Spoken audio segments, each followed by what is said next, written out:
హల్లెలూయా, హల్లెలూయా. దేవుని నామానికి మహిమ కలుగును గాక. ఈ ఉదయకాల సమయం ముందు, ఈ పునరుత్థాన దినమందు మనమందరము కూడా ఒక కుటుంబముగా చేరి ఇలాగా పరిశుద్ధుడైన దేవుని నామాన్ని ఘనపరిచేందుకు, ఆరాధించేందుకు దేవుడు మనకు ఒక చక్కని సమయాన్ని ఇచ్చినాడు. దేవునికి స్తోత్రం. ఇంతవరకు దేవుని సన్నిధిలో చెప్పబడిన సాక్ష్యాలను బట్టి కూడా దేవునికి మహిమ కలుగును గాక. ఆమెన్, హల్లెలూయా. ఈ సమయంలో మనం దేవుని యొక్క వాక్యాన్ని మనం ధ్యానించుకుందాం. ప్రియులారా, మన మధ్యలో ప్రియాంక డానియల్ ఉన్నారు. ఆమె వచ్చి మనకు దేవుని యొక్క వాక్యాన్ని అందిస్తారు. చిన్న ప్రార్థన చేసుకుని వాక్యం ధ్యానించుకుందాము. మహాపరిశుద్ధుడైన యేసయ్యానికి స్తోత్రాలయ్యా. ఈ సమయముతో తండ్రి ఈ వాక్యాన్ని తండ్రి మేము ధ్యానించుకోబోతున్నాము. పరిశుద్ధాత్మదేవ, నీవే మాతో మాట్లాడండి తండ్రి. నీవు మా మధ్య సంచరిస్తున్న దేవుడు అయ్యా. నీవు మాట్లాడితేనే మా జీవితాలకు అర్థము, నీవు మాట్లాడితేనే మాకు అందమయ్యా. పరిశుద్ధాత్మదేవ, నీవే మాట్లాడండి, మమ్మల్ని దర్శించు నాయనా. ఈ సమయాన్ని మా ప్రభువా మాకు ఆశీర్వాదకరంగా మార్చు తండ్రి. నన్ను నీ సిలువ చాటున మరుగుపరచుకోమని నజరేయుడైన యేసుక్రీస్తు నామంలో అడిగి వేడుకుంటున్నాను తండ్రి, ఆమెన్. యోవేలు గ్రంథము 2వ అధ్యాయము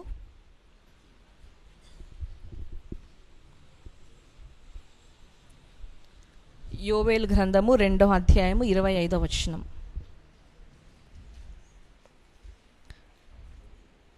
బుక్ ఆఫ్ జోయల్ రెవల్యూషన్ కంటే కొంచెం ముందు ఉంటుంది. లాస్ట్ నుంచి వస్తే ఈజీ కనిపించేస్తుంది. ప్రకటన గ్రంథము, యోహాన్ పత్రిక 3:2-1 కనిపించిందా? కనపడలేదా? కనిపించింది కదా. పక్కన ఓపెన్ చేసినారా? రైట్, చదువుదాం. మీరు కడుపార తిని తృప్తి పొంది మీ కొరకు వింత కార్యములను జరిగించిన మీ దేవుడైన యెహోవా నామమును స్తుతించినట్లు నేను పంపిన మిడతలను, గొంగలి పురుగులను, పసరు పురుగులను, చీడ పురుగులను అను నా మహా సైన్యము తినివేసిన సంవత్సరముల పంట మీకు మరలా నిత్తును.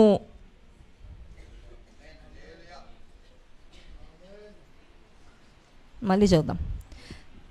మీరు కడుపార తిని తృప్తి పొంది మీ కొరకు వింత కార్యములను జరిగించిన మీ దేవుడైన యెహోవా నామమును స్తుతించినట్లు నేను పంపిన మిడతలను, గొంగలి పురుగులను, పసరు పురుగులను, చీడ పురుగులను అను నా మహా సైన్యము తినివేసిన సంవత్సరముల పంటను మీకు మరలా నిత్తును.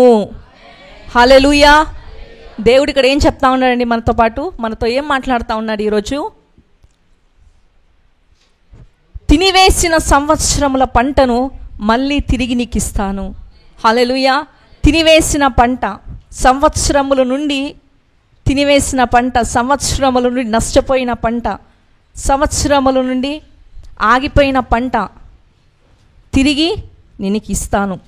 మనందరికీ బాగా తెలుసు, ఈ లోకంలో ఏం పోగొట్టుకున్నా తిరిగి సంపాదించవచ్చు. డబ్బులు పోతే తిరిగి సంపాదించుకోవచ్చు, ఆస్తి పోతే తిరిగి సంపాదించుకోవచ్చు, ఆరోగ్యం క్షీణిస్తే తిరిగి ట్రీట్మెంట్స్ ద్వారా తిరిగి ఆరోగ్యం సంపాదించుకోవచ్చు. ఏది కోల్పోయినా మనం తిరిగి సంపాదించుకోవచ్చు. కానీ ఒకటి మాత్రం పోతే మనం తిరిగి సంపాదించుకోలేము. ఏంటది? సమయము. ఒక్కసారి టైం వెళ్ళిపోతే తిరిగి మళ్ళీ నాకు ఆ టైం మళ్ళీ నాకు రావాలంటే ఎక్కడా దొరకదు. ఏ దేశంలోకి పోనీ మన ఇండియాలో, భారతదేశంలో దొరకట్లేదు పోయిన టైము, వేరే అమెరికాలోనో, ఈ లండన్లో, ఇంగ్లాండ్కి ఎక్కడైనా దొరుకుతుందేమో అని తిరిగినా, లోకమంతా తిరిగి వచ్చినా ఎక్కడ కూడా గతించిపోయిన కాలము, గతించిపోయిన సమయము తిరిగి రాదు. అవునంటారా కాదంటారా? నేనే ఉన్నాను. నేను తిరిగి నా ఇంజనీరింగ్ డేస్ నాకు మళ్ళీ కావాలని నా కాలేజ్కి వెళ్ళాను అనుకోండి, నాకు వస్తుందా? నేను కాలేజ్కి వెళ్ళొచ్చు, నేను క్లాస్లో వెళ్ళి కూర్చోవచ్చు, కానీ మళ్ళీ నాకు అదే రోజులు కావాలంటే రావు.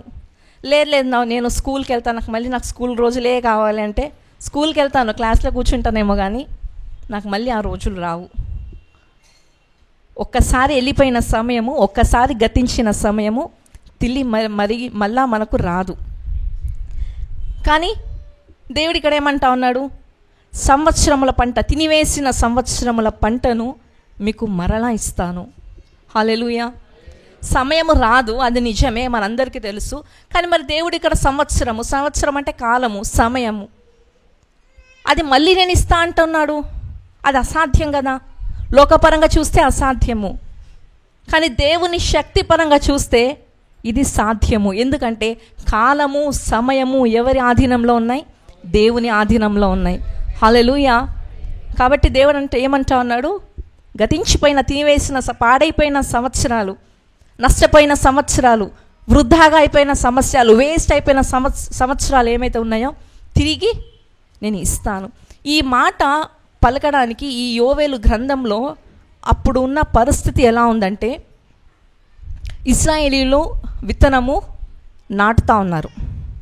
విత్తనం నాటితే ఏం రావాలి? పంట రావాలి. పంట వస్తే ఏం రావాలి? పంట వచ్చిన తర్వాత ఏమవుతుంది? పంట కోస్తారు. కోసిన తర్వాత మీరు పొద్దున కూడా ఇట్లే ముఖం పెట్టారు. ఎట్లా చూస్తున్నారంటే, మాకు గోధుమలు కావాలంటే పైనుంచి దేవుడు గోధుమలు కురిపిస్తాడు, మాకు బియ్యం కావాలంటే దేవుడు పైనుంచి బియ్యం కురిపిస్తాడు అన్నట్టుగా చూస్తూ ఉన్నాడు. మాకు ఈ పంట, ఈ విత్తనము నాటడము, కోయడము మాకు ఇదే సంబంధం లేదు, మా సబ్జెక్టే కాదు అన్నట్టుగా చూస్తూ ఉన్నారు. మీరెవరు పొలాలు చూడలేదా? మీరెవరు ఎప్పుడు నాటలేదా? ఎప్పుడు కోయలేదా? ఎప్పుడు పంటను చూడలేదా? మరి చెప్పండి, విత్తనం విత్తాక ఏమొస్తుంది? పంట వచ్చినాక ఏమవుతుంది? కోత కోసినాక ఏమవుతుంది? అమ్మాక అది మనకు లాభం వస్తుంది. మరి ఇజ్రాయెల్ కూడా విత్తనం విత్తుతా ఉన్నారు. ఏం రావాలి? పంట రావాలి. సరే, పంట వచ్చింది కదా, ఆ పంటను కోద్దామనంటే ఇంకేమవుతుందంట? రకరకాల పురుగులు పంటను నాశనం చేస్తూ ఉన్నాయి. మిడతలు, గొంగలి పురుగులు, పసరు పురుగులు, చీడ పురుగులు, అవి ఎంతంట? మహాసైన్యం అంట. ఇది ఎంతవరకు జరుగుతోంది అంటే, సంవత్సరము అని లేదు అక్కడ. మహాసైన్యము తినివేసిన సంవత్సరమును పంటను మీకు మరలా ఇత్తును, and I will restore to you the year అని లేదు అక్కడ. సంవత్సరముల, ఇయర్కి పక్కన ఒక ఎస్ యాడ్ చేశారు. అంటే కొన్ని సంవత్సరాలుగా ఇదే జరుగుతూ ఉంది. కొన్ని సంవత్సరాలుగా ఏమవుతోంది? విత్తనం విత్తుతూ ఉన్నారు, పంట వస్తూ ఉంది, కానీ పంటకి పురుగు పడుతూ ఉంది. ఒక సంవత్సరం అయిపోయింది, పోన్లే ఈ సంవత్సరం అయిపోయింది కదా, వచ్చే సంవత్సరం అన్న దేవుడు కార్యం చేస్తాడు, నిరీక్షణతో ఉన్నారు, ఆశతో ఉన్నారు. ఇంకో సంవత్సరం విత్తారు, సేమ్ అదే పరిస్థితి.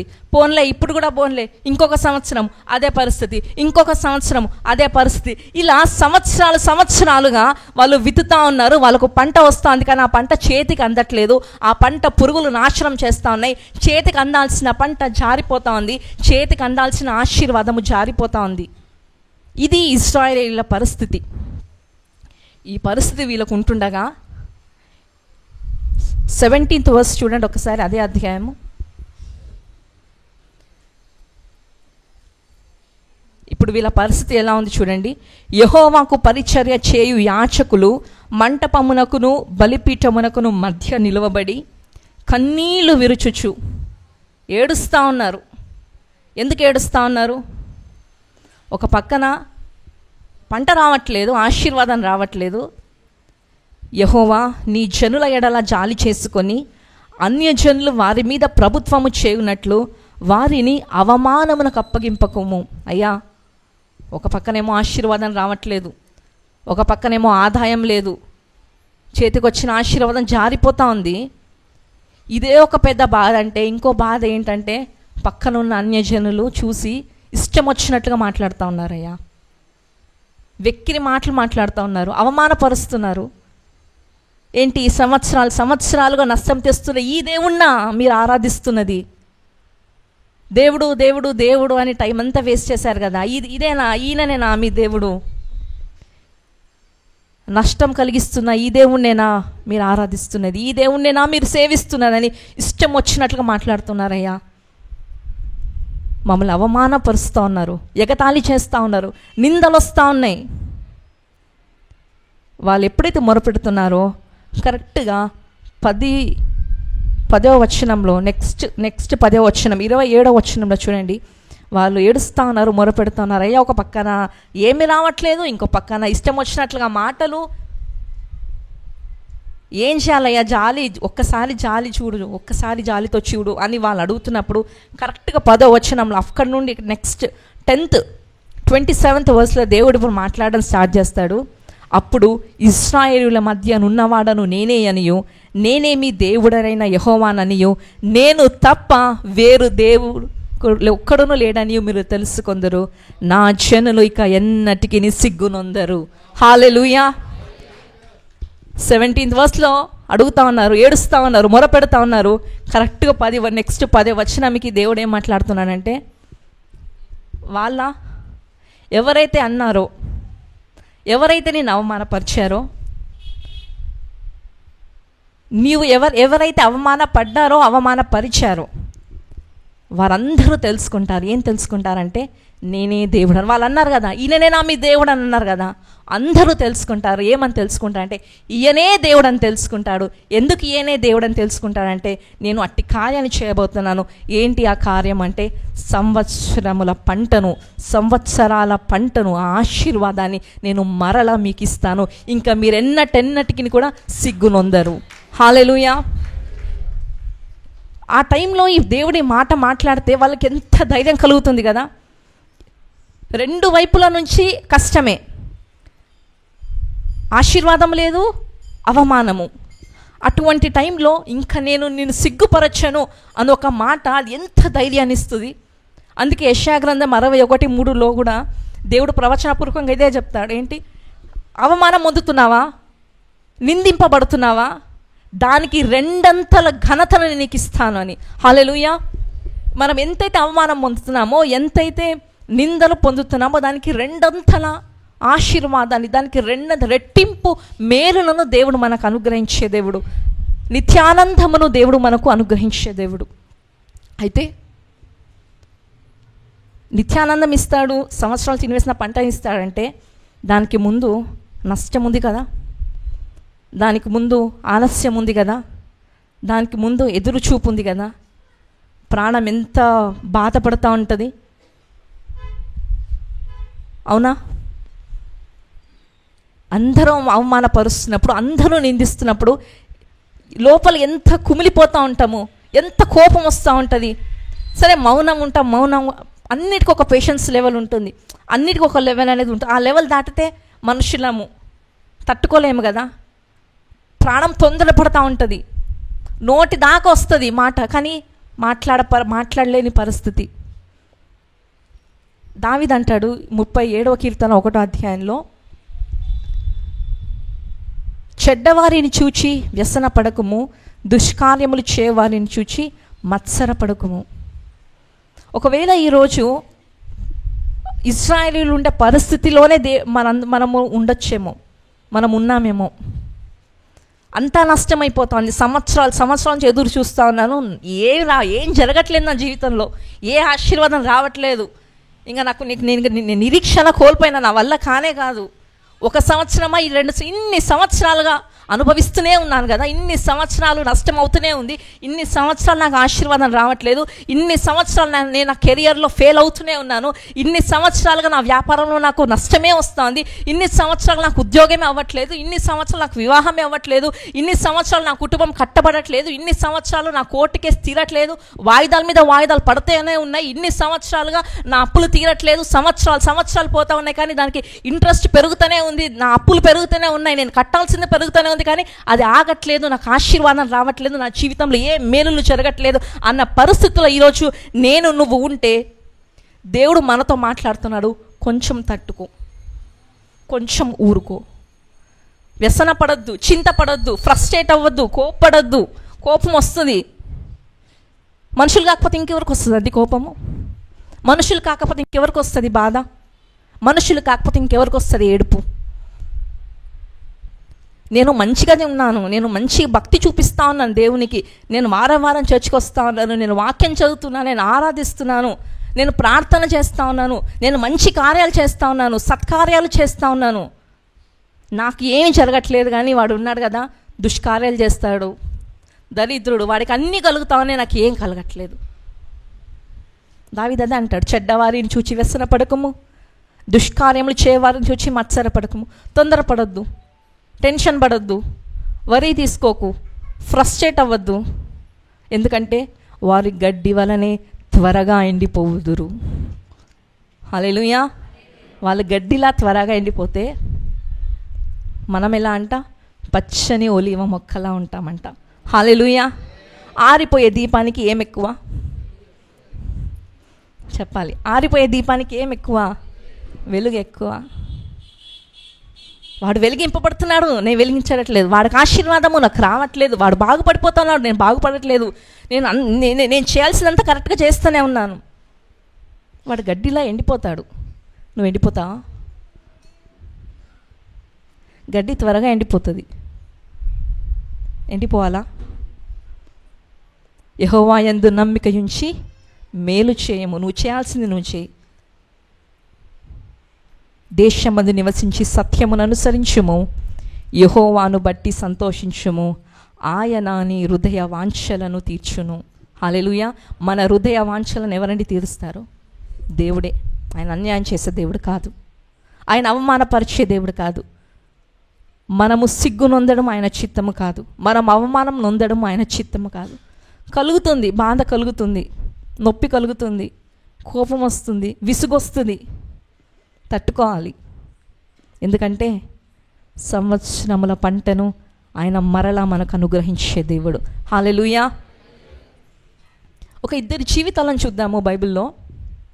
మొట్టమొదటిగా ఒక వ్యక్తి, ఈ వ్యక్తి మీద దేవునికి ఉన్నతమైన ఉద్దేశం ఉంది. ఈ వ్యక్తి జననమే దేవుడు ఒక ప్రత్యేకమైన పర్పస్ ఈ యొక్క వ్యక్తి మీద దేవుడు ఉంచాడు.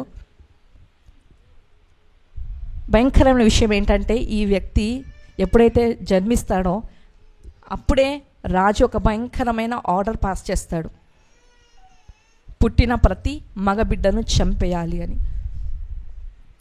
తల్లి, ఈ వ్యక్తి తల్లి డెలివరీ అవుతుంది. మగబిడ్డకు జన్మించాక అయ్యో నాకు కుమారుడు పుట్టాడనే ఆనందము తల్లిలో లేదు. ఎందుకంటే ఈ కుమారుడు పరిస్థితి ఏమైపోతుందో, చంపేస్తారేమో, తన జీవితం ఎలా ఉంది, తన భవిష్యత్తు ఎలా ఉంటుందో అనే బాధ ఈ తల్లిలో చాలా ఉంది. సరే అని ఇంకా 3 నెలలు కష్టపడింది. 3 నెలలు కష్టపడి ఎవరికీ తెలియకుండా రహస్యంగా తన కుమారుని పెంచింది. దాని తర్వాత కష్టమైపోయింది, ఇంకా అవ్వదు అని చెప్పేసి ఏం చేసింది, ఇంకా దేవుడే ఇచ్చాడు కదా, ఈ తన జీవితాన్ని దేవుడే చూసుకుంటాడు అని దేవుని మీద భారం వేసి జమ్ము పెట్టి తీసుకుని ఆ కుమారుని అందులో పెట్టి నైలు నదిలో. ఎవరండి ఈ వ్యక్తి? మోషే.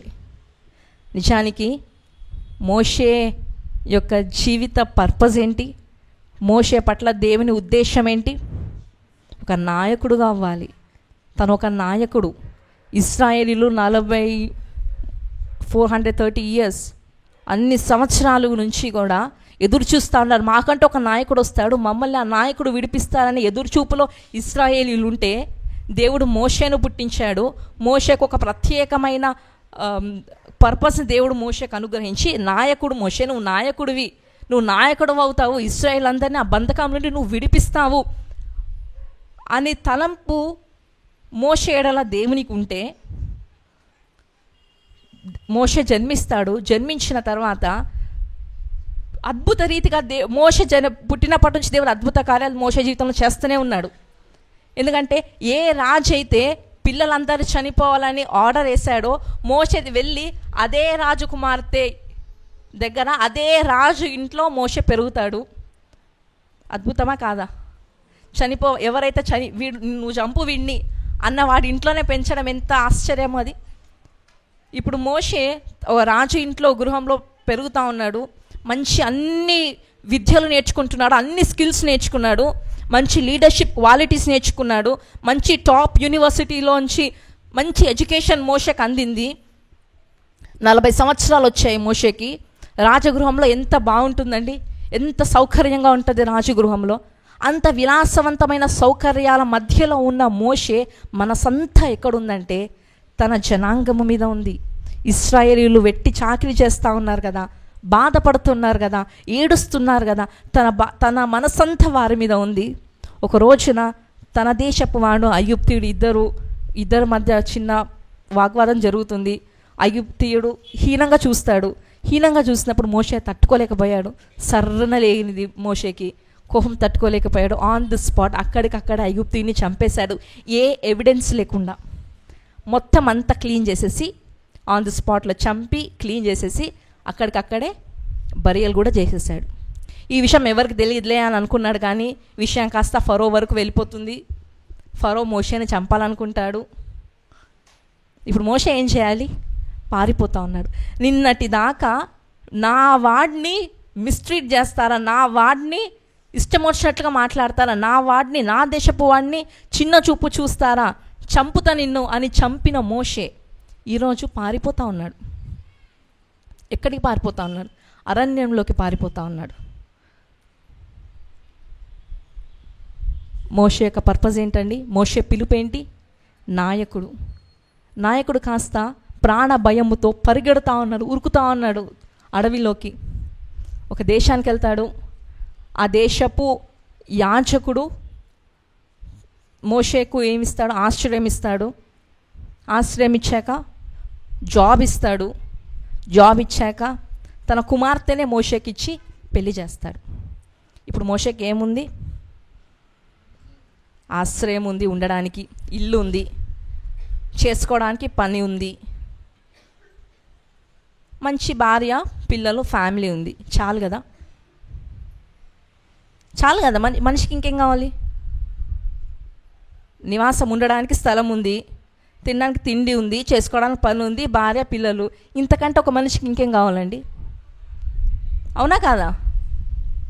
అవునంటే ఒక బాధ, కాదంటే ఒక బాధ. ఊరికే ఉంటే ఊరికే అయిపోయింది కదా, ఈవెనే చెప్పుకుంటుంది, చెప్పుకోవాలనుకునేదా చెప్పేసుకుంటుంది అన్నట్టుకున్నారు మీరు.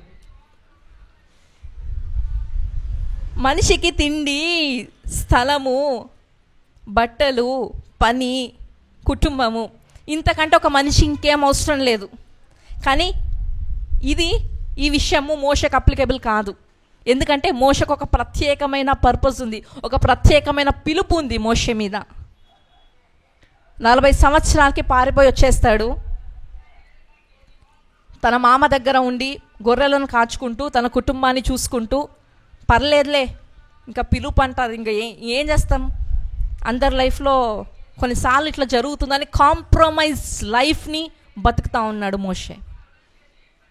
పిలుపును వదిలేసి కాంప్రమైజ్ లైఫ్ని బతుకుతూ ఉన్నాడు. వచ్చి ఇంకాస్త 40 ఏండ్లు అవుతాయి. రోజు ఇదే కథ. పొద్దున్న లేస్తాడు, గొర్రెలను పట్టుకొని వెళ్తాడు, రాత్రి వస్తాడు. ఇంతే రొటీన్ లైఫ్ అయిపోయింది. 40 సంవత్సరాలు అప్పుడు వచ్చాడు, వచ్చి కూడా 40 సంవత్సరాలు అవుతుంది. ఇప్పుడు ఎన్ని సంవత్సరాలు మోషేకి చెప్పాలి? 80 సంవత్సరాలు, 80 years. యథావిధిగా ఒక రోజు లేచాడు, కర్ర తీసుకున్నాడు, గొర్రెలను పట్టుకొని వెళ్ళాడు, హోరేబు ప్రాంతానికి వెళ్ళాడు. ఒక వింత కార్యాన్ని అక్కడ చూశాడు. పొద ఉంది, అగ్ని ఉంది, మండుతా ఉంది, కానీ కాలిపోవట్లేదు. ఏంటి ఈ వింత కార్యం అని చూశాడు. దగ్గరికి వెళ్దామా అని దగ్గరికి వెళ్ళడానికి ప్రారంభించాడు. మోషే మోషే చెప్పులు తీ, ఇది పరిశుద్ధమైన స్థలము. ఏంటి మోషే అని నా పేరు పెట్టి మాట్లాడుతున్నారు కదా. దగ్గరికి వెళ్ళాడు. నేను ఎవరో తెలుసా? నీ తండ్రి దేవుడను, అబ్రహాము దేవుడను, ఇస్సాకు దేవుడను, యాకోబు దేవుడను. భయపడతాడు. తన ముఖం కూడా చూయించలేడు. ముఖాన్ని కప్పుకుని మాట్లాడుతూ ఉన్నాడు. ఏంటయ్యా, పద మోషే, ఇక్కడ ఏం చేస్తా ఉన్నావు మోషే? ఏంటి ఇది, నీ పిలుపేంటి, ఈ గొర్రెలేంటి, నువ్వేం చేస్తా ఉన్నావు? పద, నువ్వు నాయకుడివి, నేను నిన్ను నాయకుడిగా చూశాను, నిన్ను నాయకుడిగా పంపించాను కదా. నీ తల్లి గర్భంలో ఉన్నప్పుడే నేను నాయకుడిగా నిన్ను ఎన్నుకున్నాను కదా. నీ స్థలం ఇది కాదు, పద ఫరో దగ్గరికి పద, ఐగుప్తు దేశానికి పద, వెళ్దాం. లేదయ్యా, నా వల్ల కాదు. నాకు ఎన్ని సంవత్సరాలు అనుకున్నావు? నాకు 80 years అయ్యా. ఇప్పుడు వచ్చి పద మోషే, నాయకుడివి, పర్పస్ ఉంది, ఉద్దేశం ఉందని ఇప్పుడు మాట్లాడుతున్నావు ఏంటయ్యా? నా వల్ల కాదు, నాకు అంత శక్తి లేదు, మాటలా నాకు సరిగ్గా రావు, నోటి మాంద్యమయ్యా నాకు, నా వల్ల ఏమవుతుంది? 80 years నేను చేయలేని పనిని ఇప్పుడు నేను ఏం చేయగలను? 80 years నేను ఏం వాడబడలేదు, ఇప్పుడు ఇంకేం వాడబడతానయ్యా. ఒక్కసారి ఆ టైంలో మోషే ఒక్కోసారి తన జీవితం వైపు తిరిగి చూస్తే 40 సంవత్సరాలు రాజగృహంలో ఉన్నాడు, 40 సంవత్సరాలు దేశం కాని దేశంలో ఉన్నాడు. ఎక్కడ కూడా తన ఉద్దేశం నెరవేర్పు ఎక్కడ కూడా 80 yearsలో జరగలేదు. అప్పుడు జరగదు, ఇప్పుడు ఇంకేం జరుగుతుంది అయ్యా? యవ్వనస్తుడుగా ఉన్నప్పుడే ఏమైనా చేయాల్సింది, బలం ఉన్నప్పుడే నేను ఏమైనా చేయాల్సింది, బలం ఉన్నప్పుడే నువ్వు వచ్చి నన్ను పిలిస్తే వచ్చేవాడినేమో, నా వల్ల ఇంకేమవుతుందయ్యా? ఇంకెవరినన్నా చూసుకో. ఇంకెవరినన్నా ఎందుకు చూసుకోవాలి మోషే? నిన్ను కదా నేను నిన్ను చూసుకుంది. నువ్వు పద, నేను నీతో ఉంటాను. ఈ కర్ర దేవుని కర్ర, నేను నీతో ఉంటాను. 80 సంవత్సరాలు చేయలేదు అన్నావు కదా, 80 సంవత్సరాలు చేయలేదు, నేను నీకు ఒక్క రాత్రిలో చేయలేనా? హల్లెలూయా. దేవుడు నిజంగా ఒక్క రాత్రిలో చేశాడండి. దేవునికి లోబడిన మోషే, దేవునికి విధేయత చూపించిన మోషే తిరిగి ఐగుప్తు దేశానికి వెళ్తాడు, కొన్ని పరిస్థితులు ఎదుర్కొంటాడు. లాస్ట్కి ఏం జరుగుతుందండి? ఇశ్రాయేలీలందరినీ కూడా మోషే నాయకత్వంలో ఐగుప్తు దేశం నుండి వాగ్దాన దేశానికి నడిపిస్తాడు. కట్ చేస్తే స్టోరీ 1 కొరింథీయుల పత్రిక 10వ అధ్యాయము 1-2 వచనం చూద్దాము. 1 Corinthians 10:1-2.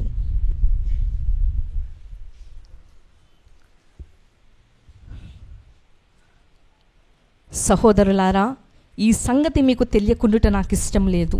అదేదనగా మన పితరులందరూ మేఘము క్రింద నుండి వారందరూ సముద్రములో నడిచిపోయిరి. 2వ వచనము, అందరూ మోషేను బట్టి. ఎందరండి? కొందరాందర?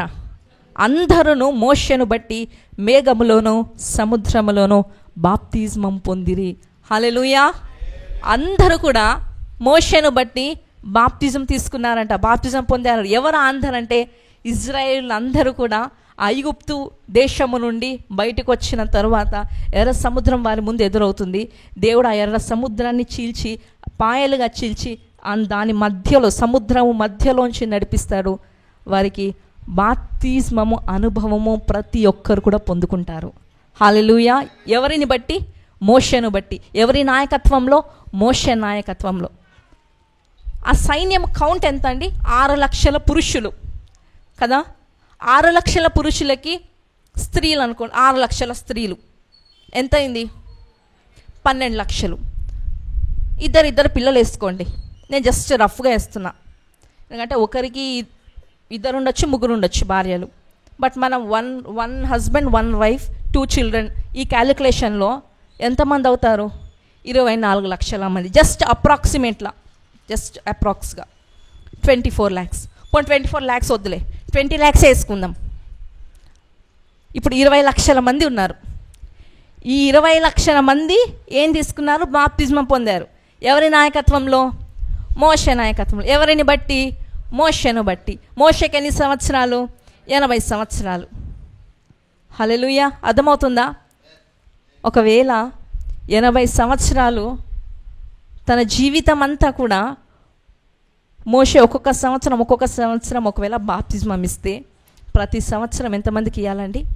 25,000 మందికి ఇవ్వాలి. క్యాలిక్యులేషన్ డివిజన్ చేసుకోండి, క్యాలిక్యులేటర్ ఓపెన్ చేసుకున్న తర్వాత. ప్రతి ఇయర్ 25,000 అట్లా 80 years వేస్తే 20 lakhs పీపుల్ అవుతారు. 20 lakhs జనానికి 20 లక్షల మందికి 80 సంవత్సరాలు బాప్తిజమం ఇస్తే 20 లక్షల మందికి బాప్తిజం ఇవ్వాలంటే 80 సంవత్సరాలు కావాలి. కానీ మోషేను దేవుడు ఒక్క రాత్రి, ఆ రాత్రి ఒక రాత్రిలో అందరిని ఒకటేసారి అందరికీ కూడా బాప్తిజమము పొందే అనుభవము వారందరికీ కలిగింది మోషేను బట్టి. 80 సంవత్సరాలు చేయలేని మోషే ఆ పని దేవుడు ఒక్క రాత్రిలో చేశాడు. హల్లెలూయా. అన్ని సంవత్సరాలు వేస్ట్ అయిపోయింది నా లైఫ్లో, నా పర్పస్ ఏం జరగలేదు అని మోషే అనుకున్నాడు. 80 years జరిగించాల్సిన దాన్ని దేవుడు జస్ట్ 1 nightలో జరిగించాడు. హల్లెలూయా. ఇది కాదా సంవత్సరముల పంట? సంవత్సరాల పంట ఇది కాదా? హల్లెలూయా. ఇంకొక వ్యక్తి జీవితాన్ని చూసుకొని మనం ముగించుకుందాము. ఈ వ్యక్తి, ఈ స్త్రీ పేరు లేదు బైబిల్లో, కానీ తన ప్రాంతము బట్టి ఆమెను పిలుస్తూ ఉన్నారు షునేమీయురాళ్ళు. ఈ షూనేమిరాలు కుటుంబం ఎలాంటిదంటే గనురాలు అని బైబిల్ సెలవిస్తుంది. ఈ ఫ్యామిలీ ఎలాంటి ఫ్యామిలీ అంటే ఎలీషా ప్రవక్తని చాలా బాగా చూసుకునేవాళ్ళు. ఆ ప్రవక్త షూనేమి పట్టణం ఆ ప్రాంతంలో ఉంటే వీళ్ళ ఇంట్లోనే అకామిడేషన్, వీళ్ళ ఇంట్లోనే ఫుడ్ అంతా కూడా ఏమేం కావాలో అన్ని సదుపాయాలు తనే దగ్గరుండి చూసుకునేది ఈ స్త్రీకి ఒక కొరత ఉంది. ప్రవక్త దాన్ని గుర్తించాడు. ప్రవచన రిలీజ్ చేశాడు తన జీవితంలో. దేవుడు ఎలీషా ప్రవచించిన ప్రవచన కారణంగా ఒక కుమారుణ్ణి ఆ స్త్రీకి అందిస్తాడు. కొన్ని రోజుల తర్వాత ఈ స్త్రీకి పుట్టిన కుమారుడు చనిపోతాడు. చనిపోయినప్పుడు ఎలీషానే మరి ఆ చనిపోయిన కుమారుని బ్రతికిస్తాడు. ఇది మనందరికీ తెలిసిన విషయం. ఒకసారి ఏమవుతుందంటే, ప్రవక్త కదా, ముందు జరగబోయే ప్రతిదీ ప్రవక్తకు దేవుడు బయలుపరుస్తారు కదా.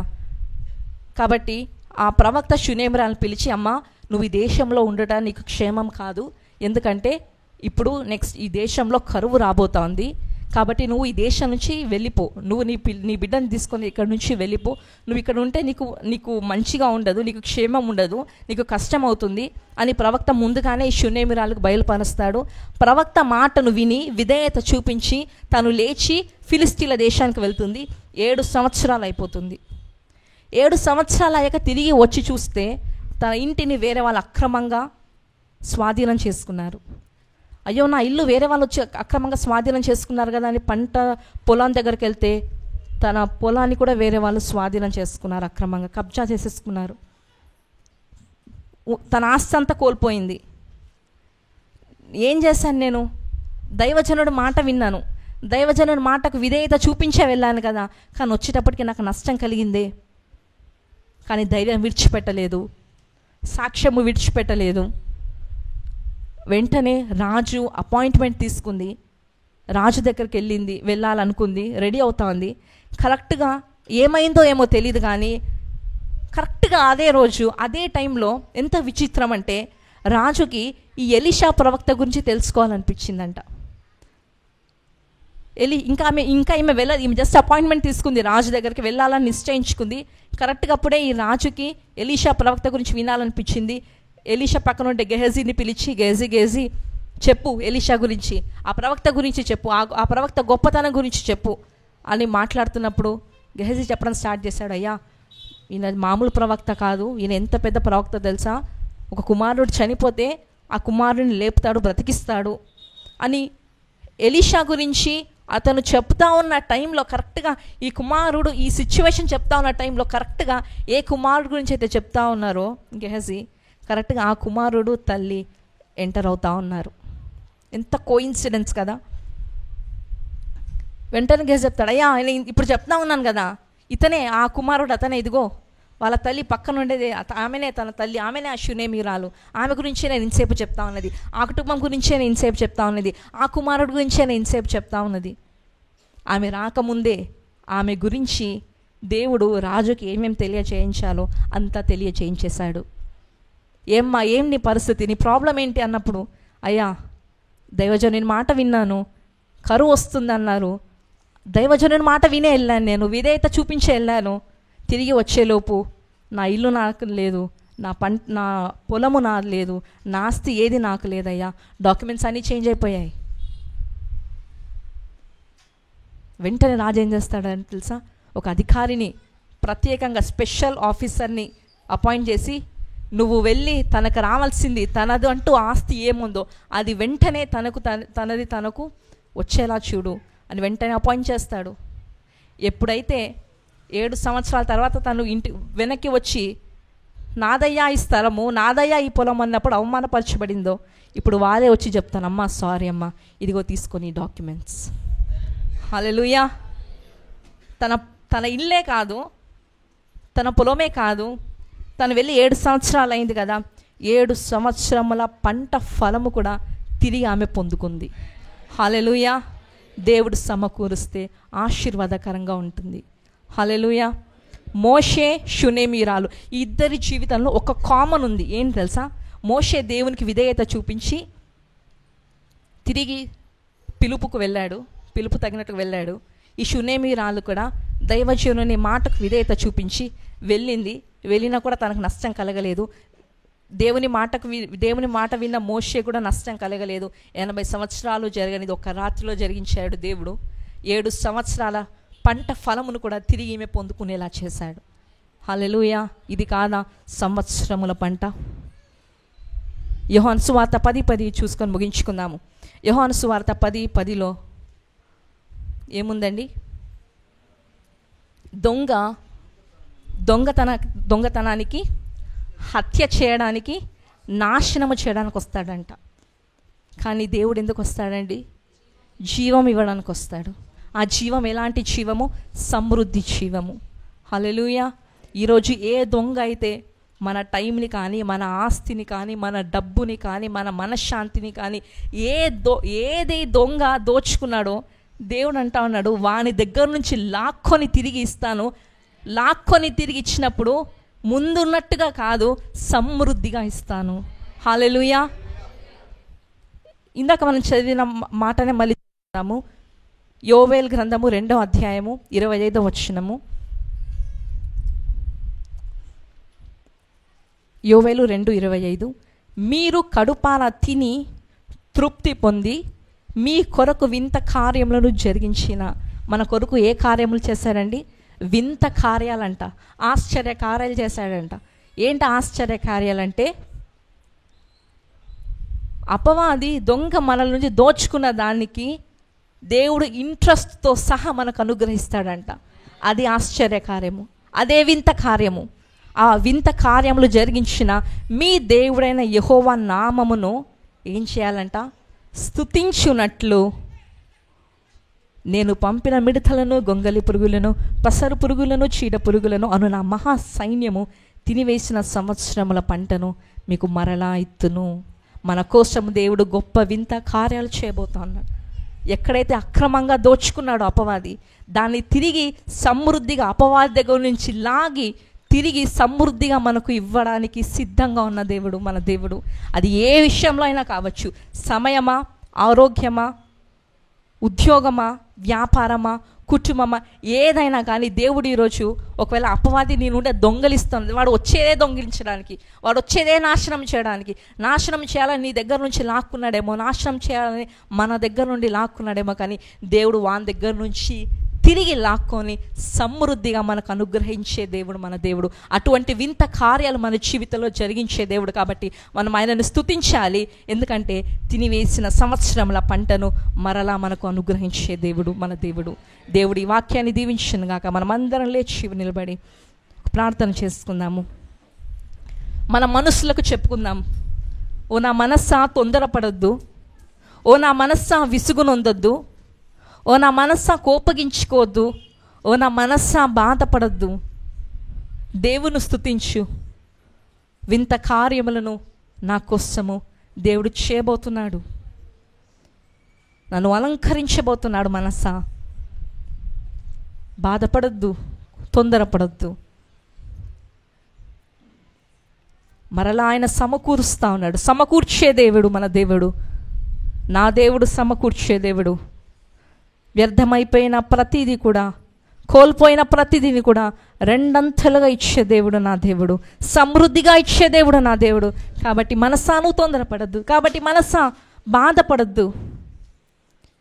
స్తుతింపచేయునే, నిన్ను అలంకరించునే, కోల్పోయినదంతా పునరుద్ధరించునే. స్తుతింపచేయునే, నిన్ను అలంకరించునే, కోల్పోయినదంతా పునరుద్ధరించునే. నా మనసా ఆయన మరచున. దేవుడు మరచువాడు కాదు. దేవుడు నిన్ను మరచిపోవునా. నా మనసా ఆయన మరచునా. దేవుడు నన్ను మరచిపోవునా. ఆయనే నా బాధలన్నీ కనుమరుగు చేయునే. ఆనంద తైలము నాపై కుమ్మరించునే. స్తోత్రం. ఆయనే నా బాధలన్నీ కనుమరుగు చేయునే, ఆనంద తైలము నాపై కుమ్మరించునే, స్తుతింపచేయునే, నన్ను అలంకరించునే, కోల్పోయినదంతా పునరుద్ధరించునే, స్తుతింపచేయునే, అలంకరించునే, కోల్పోయినదంతా పునరుద్ధరించునే. కోల్పోయినదంతా దేవుడు తిరిగి మనకు అనుగ్రహించే దేవుడు.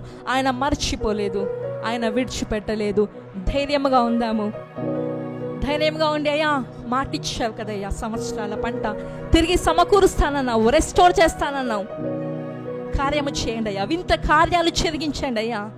ఈ నా బాధ, ఈ నా కన్నీరు, ఈ నా ఏడుపు, ఈ నా దుఃఖము, ఈ నా కోపము, ఈ నా విసుగును తీసివేయండి అయ్యా. స్తుతించాలయ్యా నిన్ను. అటు కార్యాన్ని తండ్రి మా జీవితాల్లో చేయండి తండ్రి. ఈ వాక్యానికి ఒక ఫలము తండ్రి మేము చూడాలయ్యా. పరిశుద్ధాత్మదేవా, నీవు సాక్ష్యాలను లేపుతున్నందుకు నీకు స్తోత్రాలు చెల్లిస్తూ నజరేయుడైన యేసుక్రీస్తు నామములో అడిగి వేడుకుంటున్నాను తండ్రి, ఆమెన్. అందరు కూడా మన కళ్ళు మూసుకుందాం ప్రియులారా. స్తోత్రం ప్రభు. హల్లెలూయా, హల్లెలూయా. ప్రార్థన. సర్వశక్తిమంతుడైన మా తండ్రి, మమ్మల్ని ఎంతగానో ప్రేమిస్తున్న మా ప్రియ పరలోకపు దేవా, పరిశుద్ధుడా, మీ ఘనమైన నామను బట్టి నీకు వందనాలు చెల్లించుకుంటున్నాం. ఈ దినాన్ని బట్టి నీకు స్తోత్రం. ఈ పునరుత్థాన దినమందునైనా రెండవ ఆరాధనలు ఇలాగా మేమందరము కలిసి ఇంతవరకు నీ సన్నిధానంలో చేరి మిమ్మల్ని స్తుతించి ఆరాధించి మీ వాక్యాన్ని ధ్యానించుకునే కృపను మీరు మాకు ఇచ్చిన నీకు స్తోత్రం. ప్రభా, నీ బిడ్డని నీ ఆత్మతో అభిషేకించి నీ పక్షాన్ని నిలబెట్టుకొని మీరు వాడుకునే విధానం బట్టి నీకు స్తోత్రం నాయన. ప్రభా, మా తండ్రి స్వామి వాక్యం విత్తబడింది. అది ప్రభువా ఒక మంచి నేలలో విత్తబడిన విత్తనాలుగా అవి ప్రతి హృదయములో నూరంతలుగా ఫలించినట్లుగా నీ కృప చూపించండి నా తండ్రి. అలాగే నా ప్రభువా, నీ మహిమగణ పరిచర్య కొరకు సమర్పించబడిన కానుకలను బట్టి నీకు స్తోత్రం. సమర్పించిన బిడ్డలను వారి కుటుంబాలను కూడా దీవించండి. అదే నీ మహిమగణ పరిచర్లో మీరు వాడుకోండి నాయన. అలాగే రాబోయే వారంలో ఎందరైతే నా తండ్రి బర్త్డేలు, వివాహ దినాలు జరుపుకొనబోతున్నారో బిడ్డలందరినీ దీవించండి. వారి కుటుంబాలను కూడా మీరు ఆశీర్వదించండి. చక్కని ఆరోగ్యంతో దీర్ఘాయుష్మంతులుగా వారిని ఆశీర్వదించు దేవానికి స్తోత్రం నాయన. అలాగే నా తండ్రి స్వామి చేరి వచ్చిన ప్రతి ఒక్కరి కొరకు నేను ప్రార్థిస్తున్నాను. వచ్చిన ఒక్కొక్కరిని కూడా నీ కృపలు జ్ఞాపకం చేసుకోండి. పేరు పేరును దీవించండి, వ్యక్తిగతంగా ఆశీర్వదించండి. చక్కని ఆరోగ్యాన్ని బిడ్డలకు దయచండి నాయన. ఎవరైనా ఈ స్థలంలో ఒకవేళ బలహీనం చేత, అనారోగ్యం చేత ఉన్నట్లయితే ఇప్పుడే యేసు క్రీస్తు నామములో తండ్రి వారికి విడుదల కలుగును గాక, వారికి స్వస్థత కలుగును గాక, వారికి గొప్ప విడుదల కలుగును గాక. యేసు నామములో గొప్ప కార్యాలు కుటుంబంలో బిడ్డల జీవితాలు జరిగించే దేవానికి స్తోత్రం. నా తండ్రి తిరిగి ప్రభా, మేమందరం కూడా మా గృహాలు వెళుతున్నాం. నీ సన్నిధి మాకు తోడుగా ఉంచండి. జగబోయే మూడవ ఆరాధనలు కూడా యేసయ్యా నీ నామం ఈ స్థలములో మహిమపరచబడును గాక. తండ్రి స్వామి, ఈ యొక్క వాక్య పరిచర్య యూట్యూబ్ ద్వారా ఎందరైతే వింటున్నారో బిడ్డలను, వారి కుటుంబాలను కూడా మీరు దీవించమని మమ్మలను, మా కుటుంబాలను, మా సంఘమును నీ పాదశానికి అప్పగించుకుంటూ యేసుక్రీస్తు నామములో ప్రార్థించి వేడుకొనుచున్నాము తండ్రి, ఆమేన్. మన తండ్రి అయిన దేవుని యొక్క ప్రేమయు, యేసుక్రీస్తు యొక్క కృప, పరిశుద్ధాత్మిక సహవాసము చేరవచ్చిన మనందరికీ, మన కుటుంబములకును, మన సంఘమంతటికి, యూట్యూబ్ ద్వారా వాక్య పరిచయం విన్న బిడ్డలకును, సకల పరిశుద్ధులకును సదాకాలము తోడై ఉండునుగాక. ఆమేన్.